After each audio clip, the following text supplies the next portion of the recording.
আজ ৬ ডিসেম্বর ঐতিহাসিক যশোর মুক্ত দিবস। ১৯৭১ সালের এই দিনে পাক হানাদার বাহিনী পরাজয়ের মুখে যশোর সেনানিবাস ছেড়ে পালিয়ে যায়। দুপুরের পরপরই প্রথম শত্রুমুক্ত হয় প্রাচীনতম এই জেলা। আর যশোরে প্রথম ওড়ে স্বাধীন বাংলাদেশের গাঢ় সবুজ রক্ত সূর্যখচিত পতাকা।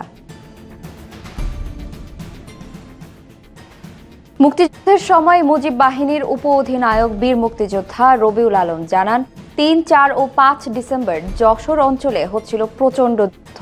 মিত্রবাহিনী ও সীমান্ত এলাকা থেকে পাক বাহিনীর অবস্থানে বিমান হামলা ও গোলা নিক্ষেপ করছিল। ৫ ডিসেম্বর থেকে পর্যদুস্ত পাক সেনারা পলায়ন শুরু করে বিভিন্ন ছোট ছোট দলে খুলনার গিলাতলা সেনানিবাসের দিকে। ৬ ডিসেম্বর বিকেলের আগেই তারা যশোর সেনানিবাস খালি করে পালিয়ে যায়। বিকেলে মিত্রবাহিনীর কমান্ডার জেনারেল বরাতের নেতৃত্বে মিত্র ও মুক্তিবাহিনী যশোর ক্যান্টনমেন্টে প্রবেশ করে দখল নেয়।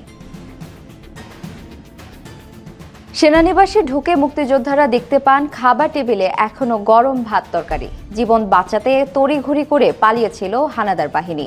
এই খবর ছড়িয়ে পড়তেই শহর জুড়ে আনন্দের ঢল নামে। এর আগে ৩ মার্চ চারুবালা করের শহীদ হওয়া, ২৬ মার্চ নেতা মশিউর রহমানকে ধরে হত্যা, ৩০ মার্চ বাঙালি সৈনিকদের বিদ্রোহ সবকিছু মিলিয়ে যশোর ছিল ৮ নম্বর রণাঙ্গনের কেন্দ্রবিন্দু।